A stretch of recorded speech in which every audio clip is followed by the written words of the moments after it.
first off, I'm happy to be here to celebrate with the Zamboangueños the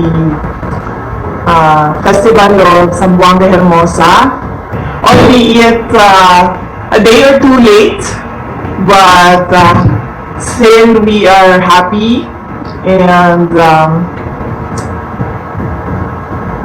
blessed that we are able to celebrate their festival, and we are able to pray with them for Zamboanga City, Mindanao, and the entire country. And I'm happy to have attended the turnover, the ceremonial ribbon cutting of the library of Universidad de Zamboanga, and witnessed the art exhibit of Tats Lee, and of course meet Albert, our weightlifter Olympic champion for the Philippines. So yes, it's truly a day of good news and happy news for Zamboanga City and the Philippines. First question, Asa Galang James.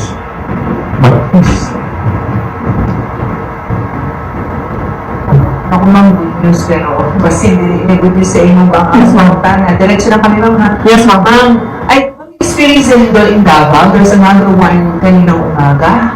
How was it? Ano po mga na-report sa inyo? At kumusta po kayo ma'am? Okay lang ako. Ang na-experience ko is yung okay lang ako. Ang na-experience ko is yung lindol ng Friday, October 12. Yung dalawang lindol ng yung isa sa umaga around 9:40 something, closer to 10 o'clock. And then yung isa naman on the same day, Friday, is yung pasado alas 6 ng gabi na lindol. At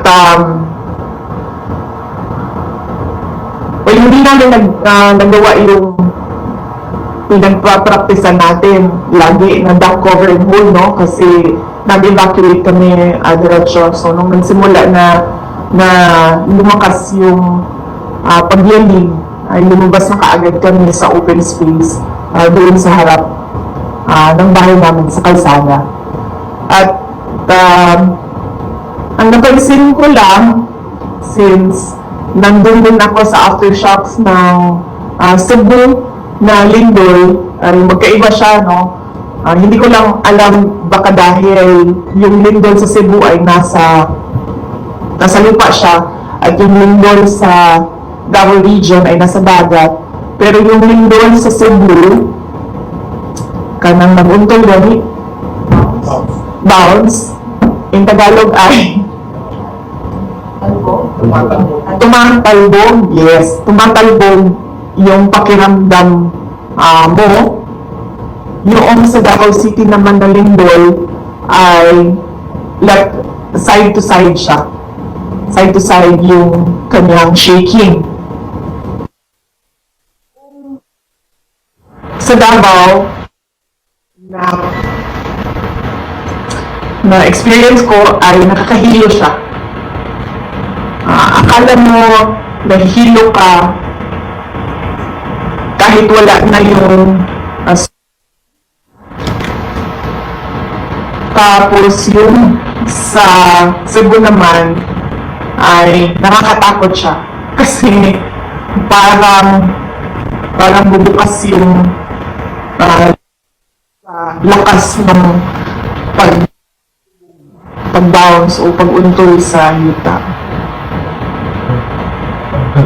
Follow-up question? Ma'am, pwede na po namin magtanong yung regarding sa pag-deny po ng ICC sa request po ng PRRD for recent release. And then follow-up na rin po dyan, mayroon pong survey ang estimate that PRRD should be held accountable. I will reserve kasi mayroong appeal lawyers ni President Duterte for the ICC ay meron silang appeal doon sa denial ng interim release at pending yon. So gusto ko lang antayin yung lumabas ang desisyon ng korte doon sa appeal ng defense team ni dating Pangulong Rodrigo Duterte. Yung mission na pag-deny, was it to inform?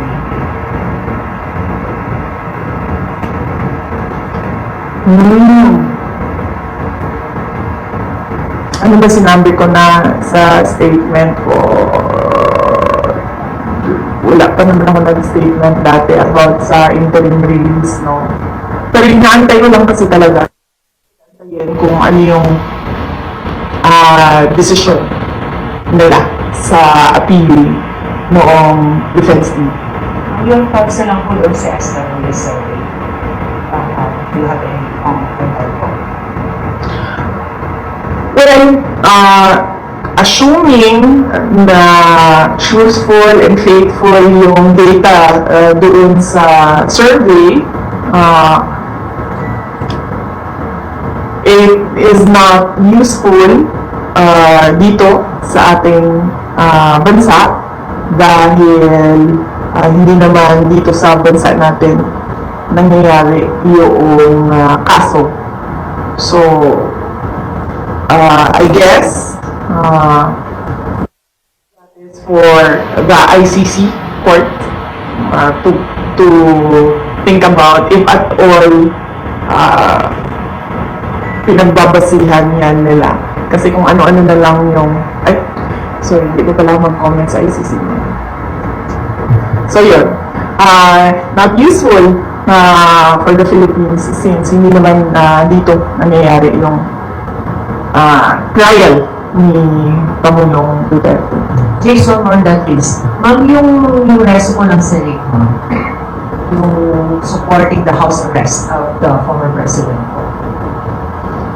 Yes, nagpapasalamat ako sa mga senators natin sa kanilang resolution about the house arrest for former President Duterte dahil yun din ang pakiusap noong defense team ni dating Pangulong Rodrigo Duterte na siya ay mabigyan ng interim release at ang setup nun ay parang isang house arrest at yun din ang sentiment ng karamihan for humanitarian purposes dahil he is an 80-year-old ailing and frail person.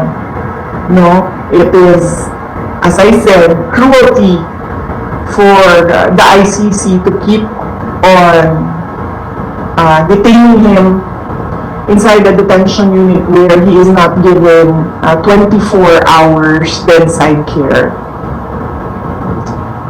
So, kung sa mga feedback. Related lang ma'am dun sa ICC.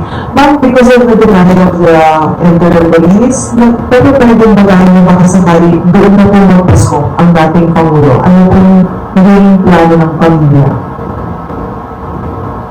Oh yes, oo. Kahit naman wala pa yung desisyon ng interim release, no, ay napag-usapan na ng family na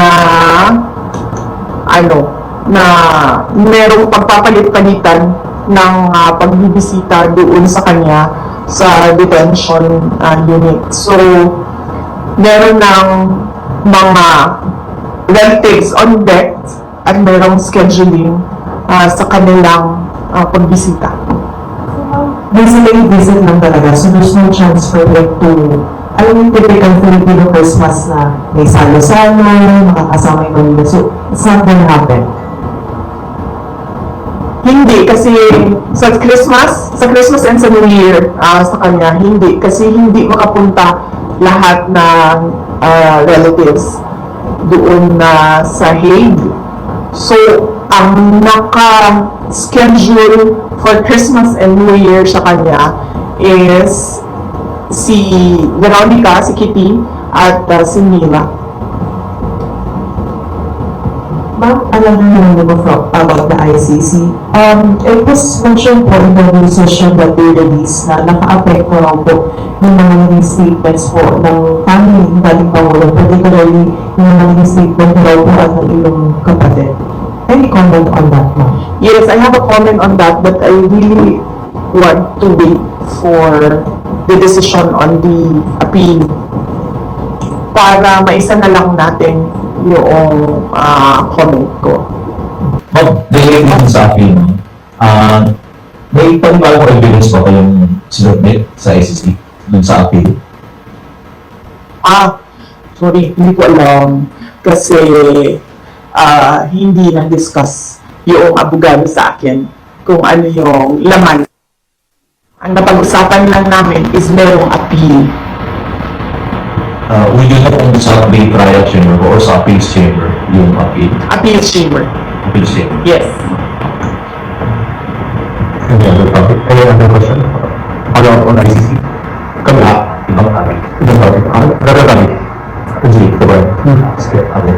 Regarding sa plano ni bagong ombudsman na humahin nila ulit sa hukay yung formalities, sa tingin niyo may nilulutong narrative yung administration? Oh yes. Oo.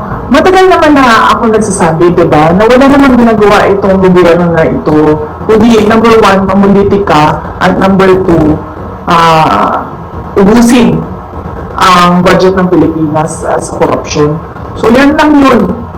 Ang ginagawa nila, sir, sa totoo lang. Meron ba kayong nakikitang project? Wala. Diba?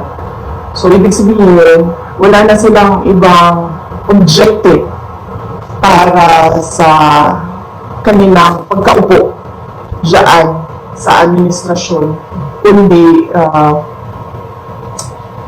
mamilitika, and ang end goal nila is perpetuation in power. Sinabi ko na yan noon pa. And paano nila gagawin yon ay syempre ubusin nila yung kaban ng bayan sa korupsyon. Kasi kung talagang seryoso ang ombudsman sa pag-iimbestiga, imbestigahan nila yung laptop corruption scandal ng Department of Education. Nandoon si Zaldico. At alam ko yun dahil gumawa kami ng sarili naming investigation sa loob ng Department of Education noong ako ay Department of Education Secretary. May I just say na mayroong confidential funds na pumunta doon sa paghahanap ng ebidensya sa investigasyon na yun. Ano ba naging involvement sa laptop? Sunwest ang contractor ng laptop doon sa DepEd. Next question is kasi meron PLC. So bakit, wait lang, di pa ako tapos pala. So bakit specific yung pag-iimbestiga? Bakit hindi iniimbestigahan lahat ng corruption scandal? Bakit kinokontrol yung kwento sa corruption? Bakit hindi nilalabas lahat ng mga insidente o mga gawain o mga iskandalo sa korupsyon? Bakit pinipili? Kaya natin nasasabi lahat na merong controlling the narrative ay dahil pinipili nila kung ano yung gusto nila investigahan. At kung napapansin, kapag medyo tatamaan na o merong tatamaan o tatamaan na talaga ang Office of the President, ang administrasyon sa investigasyon, ay biglang namamatay yung investigasyon. O nawawala, o nalilibing, o nalilubog yung investigasyon. So, ibig sabihin, meron talagang pag-control sa kwento. Okay. Alright, buenas tardes, no? Yes, Yeah. ma'am. Is it true that the family and captioned headshot approached you and is asking for help, but you allegedly turned them down? No, ma'am. I never received a request for help from the family of the blogger. And it's highly unlikely, ma'am, for us to say no because if it's this is a matter of legal assistance, ma'am, no, because there is a case. So usually we refer it for legal advice kung meron ng abogado. So very unlikely na humindi yung Office of the Vice President. Kasi ang protocol o ang SOP namin sa opisina na kapag merong lumapit ng tulong at example, pag-assess ng tao, legal problem siya, ay hinahanapan siya o pinapartner siya sa kung sino yung abogado na pwedeng magbigay ng legal advice. Next question. Okay. Former President Jane expanding or giving additional duties and responsibilities to the Vice President. Would you say na kulang pa ang existing duties po ninyo as VP? Meron pong bill, House Bill, na si dating Pangulong Gloria Macapagal-Arroyo of an OVP charter. Doon sa charter, kung makikita ninyo, nakalagay lang doon yung institutionalization ng mga units sa opisina ng pangalawang Pangulo at nakalagay din doon ang organizational structure. Kasi pagpasok namin, ma'am, ang nangyayari, bago lahat, lagi, walang institutional memory ang Office of the Vice President. So bago siya lahat lagi. Pagpasok ng bagong Vice President, bago ang opisina, bago ang structure, ang HR structure niya, bago ang mga units. So ang ginawa namin, ma'am, para merong continuity sa lahat ng mga Vice Presidents ay ginawa namin ng charter. Unify namin doon na dapat merong USEC, dapat merong ASEC, ang opisina, at dapat merong mga ganito na klase ng mga units, KM, HR, legal, finance, para hindi nahihirapan yung papasok na bagong Vice President. Kasama na din doon yung opisina, sana, permanent office para hindi rin lumilipat kung saan-saan yung opisina ng Vice President. Ang pinakauna doon is that para alam ng mga tao kung saan ang Office of the Vice President at pangalawa, para hindi palipat-lipat yung mga personnel ng Office of the Vice President kung saan sila titira dahil din kung saan nililipat yung kasakalusuhan ng Vice President kung saan siya ililipat.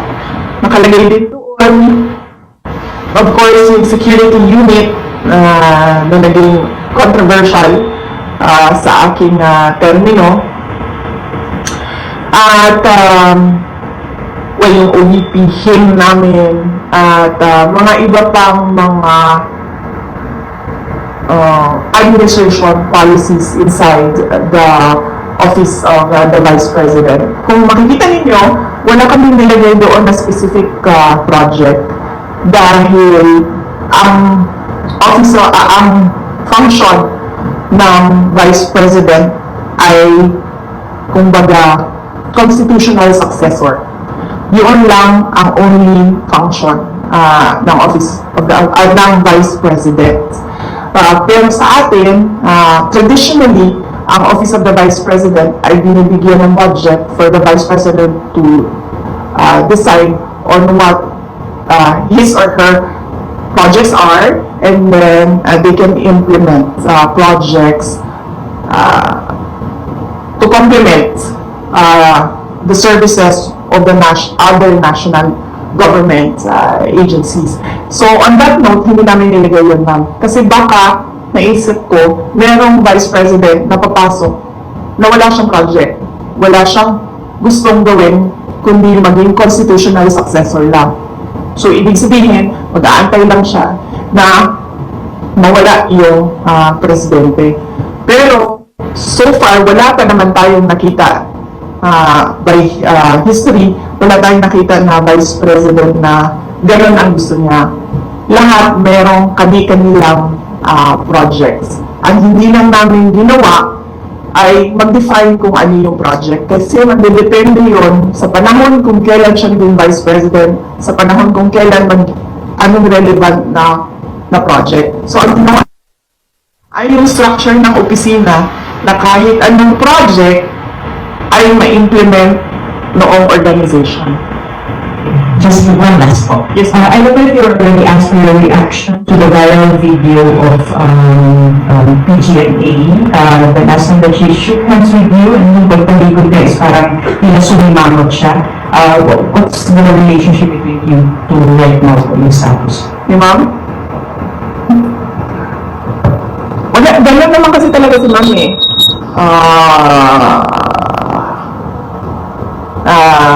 Hindi lang sa akin. Nakita ko na rin siya, ganyan siya sa ibang tao. It's nothing personal. I don't think it's, she's doing it on purpose and she's doing it to express disgust or to express disapproval sa isang tao. It's not the first time she's done that.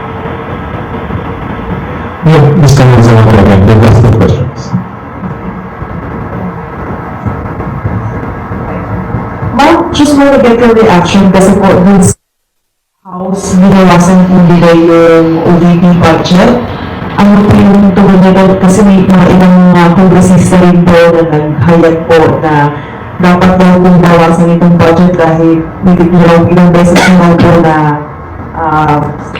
iniisnap yung kanilang pagbili. Isang beses lang ako hindi pumunta. Sa plenary, 2 beses. Sa plenary, 2 beses ako hindi pumunta sa kanila.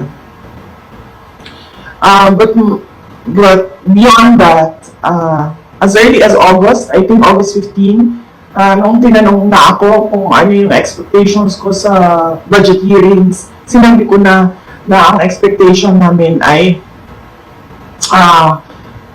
bawasan nila ang budget of the office of the Vice President.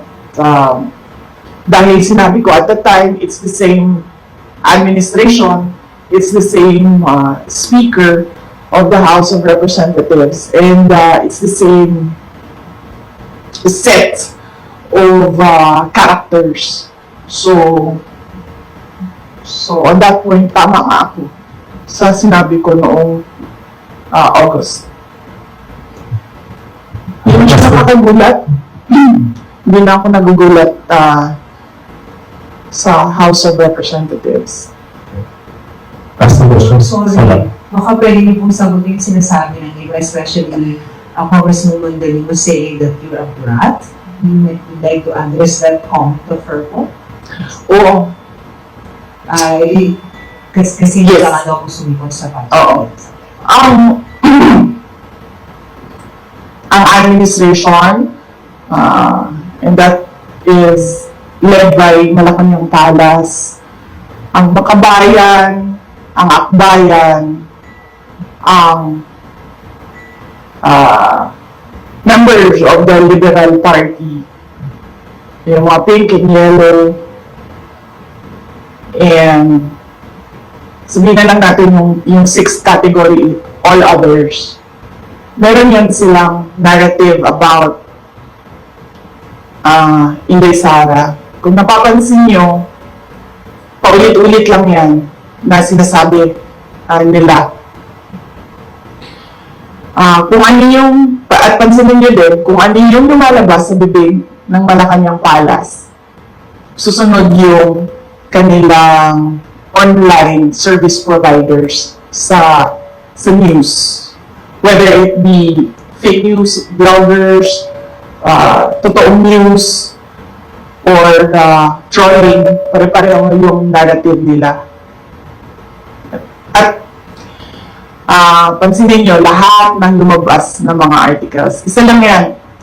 Sinasabi nila, number 1, pro-China. Number 2, brat. Number 3, Lucaret, crazy.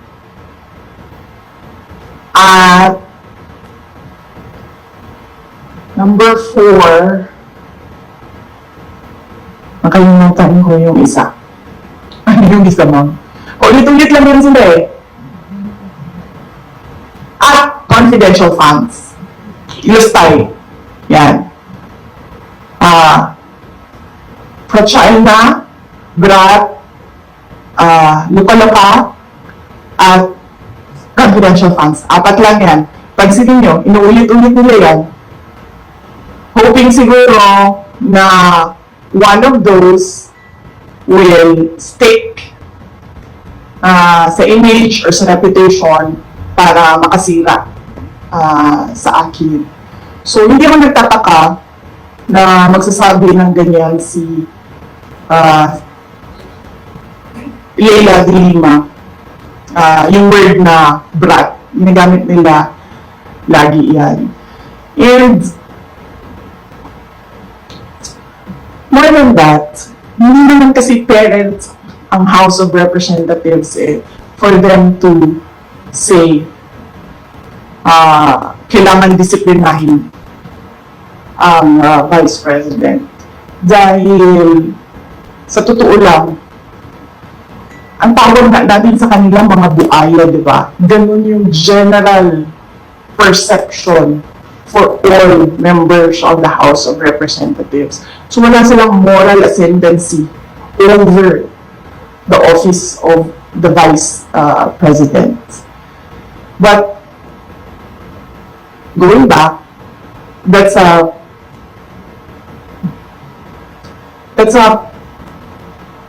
messaging narrative of anti-Duterte. No, not anti-Duterte. Anti-Sara Duterte. Messaging narrative nila. Nasa message board yan nila sa mga anti-Sara Duterte. Yan, paulit-ulit yan sila. Pro-China, luka-luka, confidential funds, at brat. Ang problema kasi sa messaging nila, hindi ko na lang sabihin kasi baka matuto sila sa akin. Ayoko ma'am, pag sinabi ko, then matuto sila, then makaisip sila ng bago. Huwag na. Last question, last question. It's a narrative by anti-Sara Duterte groups. Former Speaker Romualdez appeared before the ICI today at sabi po niya na he's happy to be invited daw at willing naman daw po siya mag-share ng kanyang mga nalaman tungkol sa budget process and information on insertions. Your thoughts on this? Wala na, hindi ko na siya iniisip, ma'am.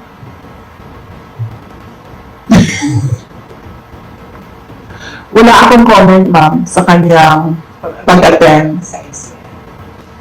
sa ICI. Or give me the integrity?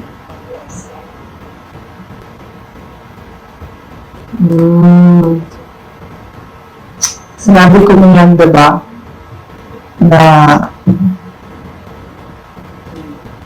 ang ginawa lang kasi ng Pangulo noong tinamaan siya ng sarili niyang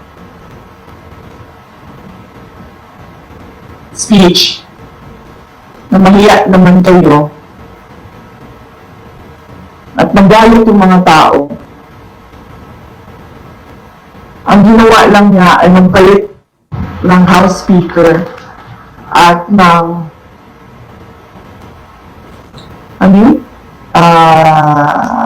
President ng Senate at gumawa ng ICI. Pero hanggang ngayon, wala pa rin nananagot. So, para bang ako dapat ang imbestigahan, ako din ang gumawa kung sino ang mag-iimbestiga sa akin. So, the question of integrity, definitely, ano siya, hindi siya reliable dahil ang Pangulo din ang gumawa. But thank you for accommodating for more of our questions. In relation din nga sa corruption issue, marami po mga negosyante ang nag-express ng kanilang concern because maaaring makaka-apekto nga rin dito sa image ng Pilipinas at yung trust confidence ng investors. Ano po yung masasabi niyo dito dahil eventually, of course, it will affect the economy? Yes, ma'am. Totoo yan. Even before this corruption scandal, one of the, we can say siguro, top 3 reasons why investors do not put their money in the Philippines is because of corruption. At that time, di ba, ang reklamo lagi ng mga investors, mahirap kumuha ng mga dokumento, permits, o kung ano man yung mga kailangan pa nila para mag-invest dito sa Pilipinas. Dahil ang dami daw humihingi. Bawat opisina, up to the barangay level, from top to bottom, merong humihingi. Yan din ang isa sa mga rason kung bakit tayo naunahan, di ba, ng ibang mga kapitbahay natin dito sa Southeast Asia. At yan din yung rason, isa sa mga rason ng mga investors kung bakit sila pumupunta na lang doon sa Thailand or pumupunta sa Vietnam at meron na ngayon marami pumupunta sa Bangladesh because nakaka-apekto yung corruption sa competitiveness ng isang bansa. Yung corruption complaint ng foreign investors and even domestic investors, hindi yan ngayon lang. Malamang kung noon ang nangyari, malamang kung noon napapaisip pa ang investors na sige, tingnan natin ang Pilipinas. Ngayon, after the corruption scandal of the administration, hindi na sila at all naglalagay o nag-shortlist ng Pilipinas. Siguro automatic na yun na let's not think about or include the Philippines. Kung dati pinag-iisipan pa tayo ng mga investors, ngayon hindi na. Pero yung corruption na yan, nandiyan na yan.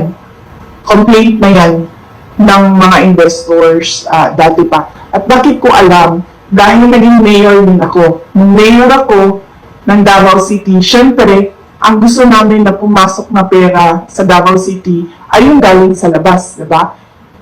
Whether it be from Visayas or other parts of Mindanao or from Luzon or from other parts of the globe, gusto namin pumasok siya sa Davao City.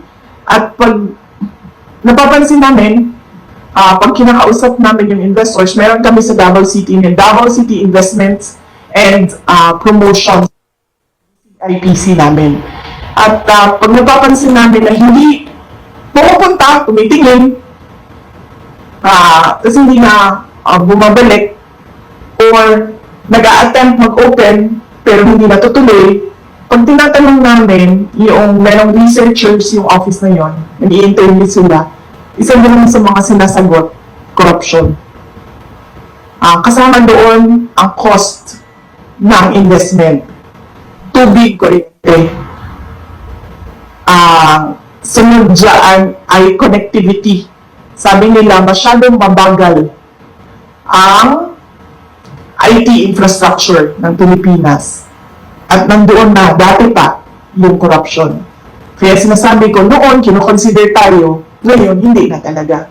Dahil sa ginagawa ng administrasyon. So, Amidst the situation that we have now, like, right, ay yung mga issue, corruption, rise here, there, yung kanya-kanya ng air ng grievances or disappointment ng mga Pilipino. As Vice President, what else could be done? I mean, there's ICI, ang dami na nagrarally. Ano pong pwede pang gawin? Alam mo, ma'am, as Vice President, akala ko Vice President. As Vice President, sa amin, ma'am, when we talk about it, ma'am, because lahat naman tayo merong constitutionally protected freedom of speech and expression. And we talk about it because that is the essence of democracy. Walang good governance, walang demokrasya kung hindi nakakapagsalita ang mga tao kung ano yung katotohanan na nakikita ng sarili nilang mata. In the hope na yung gobyerno makikinig. Kasi ganun dapat yun, di ba? May feedback ka dapat sa mga ginagawa mo. Para, number one, nakokorek mo yung sarili mo. Number two, responsive yung ginagawa mo. Number three, relevant siya sa bayan kung ano yung ginagawa mo. Pero, wala naman, hindi nagkukulang yung mga tao sa pagsasabi kung ano yung mali. Nagkukulang yung administrasyon sa pagtugon doon sa mali. You mentioned earlier na narrative po ng mga anti-Sara Duterte, yung that you are pro-China. But what exactly, ma'am, is your stand on this continuing harassment by Chinese Coast Guard against our Philippine vessels within Philippine territory? Yes, ma'am. My stand is, meron tayong arbitral award. Meron, nanalo na tayo doon. That is clear. Nakita yan ng buong mundo. And we need to assert that through diplomatic channels. Uupo. Because the harassment in the West Philippine Sea, it does not comprise the entire relationship natin sa China. Meron naman tayong problema sa iba't ibang bansa man hindi lang sa China. Pero ang ginagawa natin ay dinadaan natin sa Department of Foreign Affairs. Umuupo yan sila doon, pinag-uusapan nila yun doon. So, yan yung karapat dapat na gawin ng isang gobyerno kapag meron silang problema sa ibang bansa. Hindi lang sa China. It has to go through the diplomatic channels. Pinag-uusapan yan. Hindi yan pinaglalabanan doon sa dagat. Do you think, ma'am, your father, during his term as president, was able to do this, talagang panindigan yung arbitral ruling na meron ng Pilipinas against China? Hindi ko alam, ma'am, kung ano ang records ng Department of Foreign Affairs at the time of the term of President Rodrigo Duterte from 2016 to 2022. There should be some sort of records there kung ano na ang nagawa ng DFA para umupo with the People's Republic of China with regard to this arbitral award. But more than asking about kung ano ang ginawa ni dating Pangulong Rodrigo Duterte is asking kung ano ang ginawa ng present administration about that arbitral award. And pushing for that decision.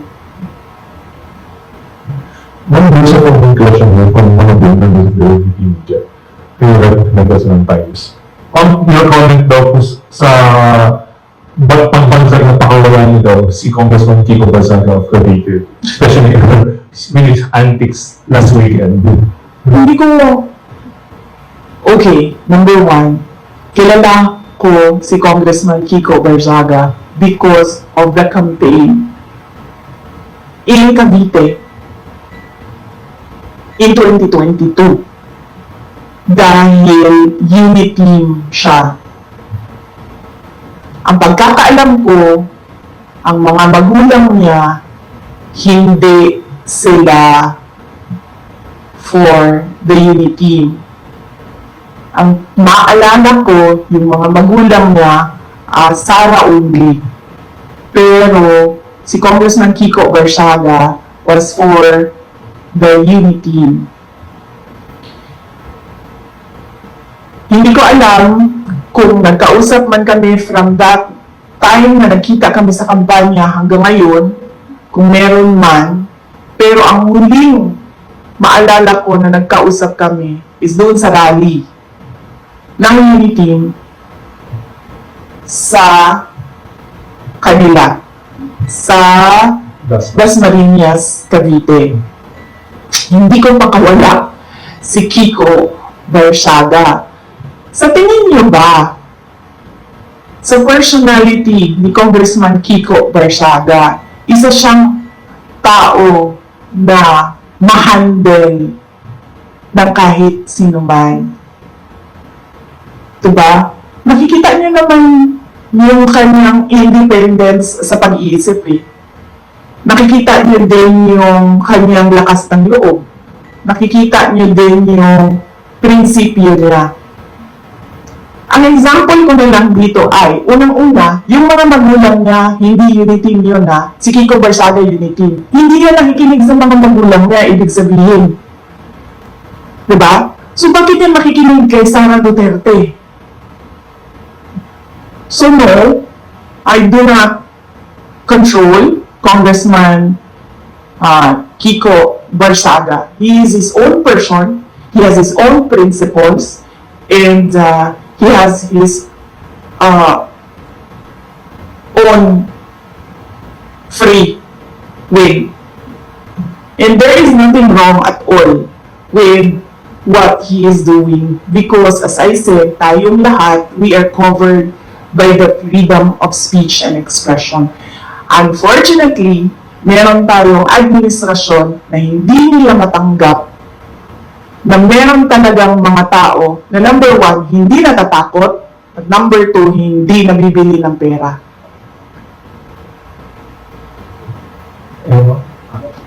Sir? Philippines may hapon. May nga po sila. May kakalakas pa rin po ngayon doon sa Pilipinas. Kasi ang sa doon sa naging scandal ng corruption. Huwag naman sana, sir. Pinagdadasal natin sa Diyos na wala nang mangyayari na malalakas na lindol sa Pilipinas. And syempre, pinagdadasal natin sa Diyos na makinig ang administrasyon na gawan nila ng solusyon ang korupsyon sa Pilipinas.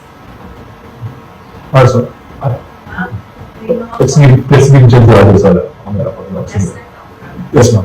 Yes, magaling.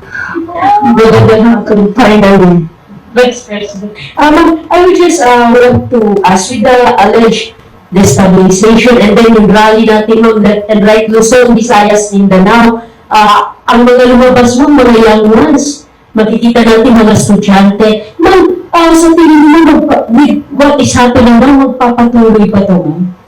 alam mo ma'am, yung destabilization, nanggagaling lang naman yan sa administrasyon eh. Wala namang destabilization na nangyayari eh. Nagsasalita lang yung mga tao. At nai-insecure lang o natatakot lang yung administration sa lakas ng boses ng mga tao. Pero sa totoo lang ma'am, walang nagpaplano ng destabilisasyon. Normal ang pagpapahayag ng isang tao sa kanyang nararamdaman. Ang pansin ko, yung destabilization na word, na salita, nagagaling siya lagi sa administrasyon. Kasi, nai-insecure sila at natatakot sila. Kasi lumalakas yung boses ng mga tao.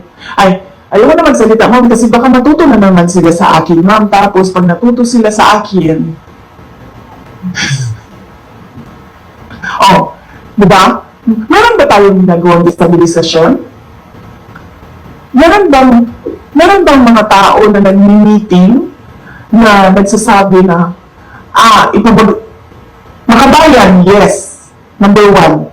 Yan talaga ang vision ng makabayan, pabagsakin ng gobyerno kasi gusto nilang mag-take over.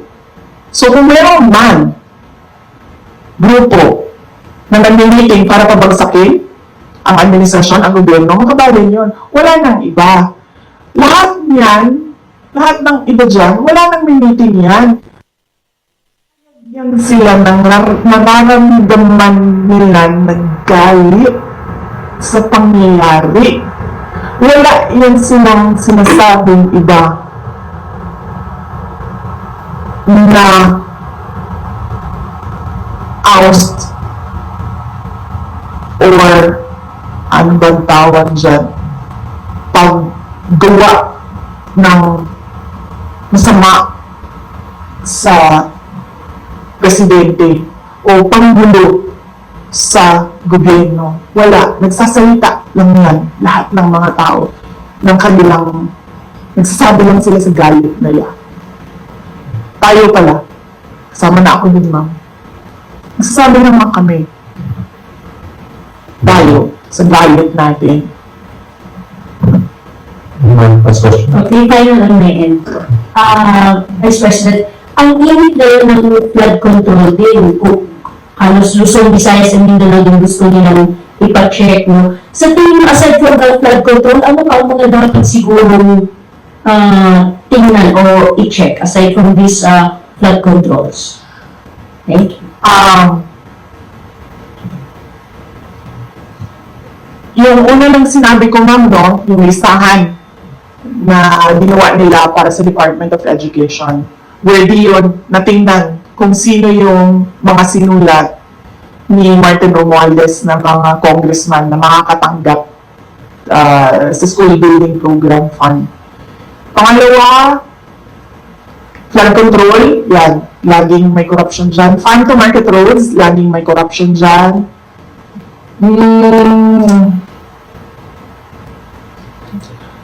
Yung pagsira ng highway, ma'am, bagong highway sirain, tapos sementohin natin ulit.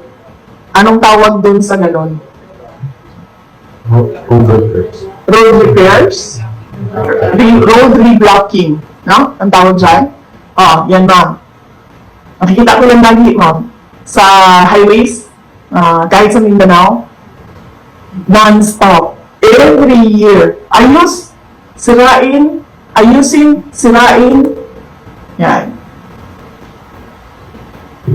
Last question. Also, Ma'am, kasama sa pagpapahayag ng kanilang galit na ilang grupo ng panawagan ay Marcos resign. Do you share the same sentiment? No, ma'am. I never said Marcos resign. Ang sinabi ko, ma'am, unang-una, magpa-drug test siya. May challenge na siya galing kay Attorney Vic Rodriguez. And that is a hanging open challenge na hanggang ngayon ayaw niyang gawin. Na sinasabi ko, that is a betrayal of public trust because when you are president or vice president, you consecrate yourself to the service of the nation. Ibig sabihin nun, ibibigay mo na yung sarili mo sa bayan. Ibig sabihin nun, yung katawan mo, hindi na yan sa iyo sa bayan na yan. Yung pag-iisip mo, hindi na yan sa iyo sa bayan na yan. Therefore, pag sinabi ng bayan na magpa-drug test ka, hindi ka pwede magsabi ng hindi. And therefore, that is betrayal of public trust. Pangalawa, yung pagpirma niya ng kalidad-lidad na budget. That is a culpable violation of the Constitution. Yan ang sinasabi ko, nasagutin niya na hindi niya sinasagot. Ang ginagawa nila, naghanap sila ng mga tao na aatakihin nila para nakakalimutan yung tanong sa kapasidad ng Pangulo na maging leader. So So hindi nyo suportado maging panawagan ng ilang grupo na Never ask him to resign. That is a pointless call, Hindi magre-resign yun. Nakita niyo ba yung tatay? Ilang taon yun? 20 years. Ilang years yung senior? 20. 20 years? Oo. That is a pointless call, Tingnan niyo yung DNA niya na ayaw niyang. So, Marcos resign is a pointless call. That is why I am asking him to do his job. Of which, of course, alam na natin lahat na hindi niya ginagawa. Thank you so much, ma'am. Ha? Last. Wala na kasi daw gagawin pagkatapos nito. Ano ba gagawin namin pagkatapos nito? Wala na, di ba? Ay, meron ka pala. Ano oras natin? Or, Oh, akala ko mag-misa na after. Di ba 5:30 yung misa? Okay. Sige. Related na po sa proposed budget for 2026 ng OVP. The project or program, the project or program of OVP here in Zamboanga City, kung meron po, reflected either nabawasan o totally tanggalin po nila ang budget for OVP sa 2026. Yes, ma'am. Antayin ko na lang yung sagot mo. Sasagot ako, ma'am, pag nakita natin kung ano yung budget sa GAA, doon sa batas na. Kasi, ngayon maghihiring pa ang Senate sa GAB, sa General Appropriations Bill. So, tapos magbabalikan pa yan. Tapos, pipirmahan pa yan. So, hindi natin alam kung ano talaga yung totoong budget ng Office of the Vice President kung hindi natin nakikita yung GAA. Pero since expected po, parang na-expect nila na talagang babawasan nila yung budget for OVP po, ano yung mga nakikita yung possibilities if ever po? Merong posibilidad na wala talagang project at merong posibilidad na kung ano yung nandiyan ngayon, bawas na yan galing sa kung ano yung lakihan ng beneficiaries from 2024. Lumiit na yung beneficiaries for 2025 pero the same pa rin yung projects. OVP Satellite Offices, Disaster Operations Center, libreng sakay, pagbabago ang Million Learners and Trees Campaign, Mangnegosyo Taday,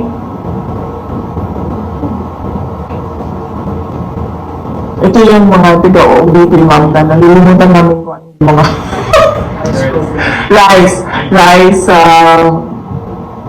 rice. Yes.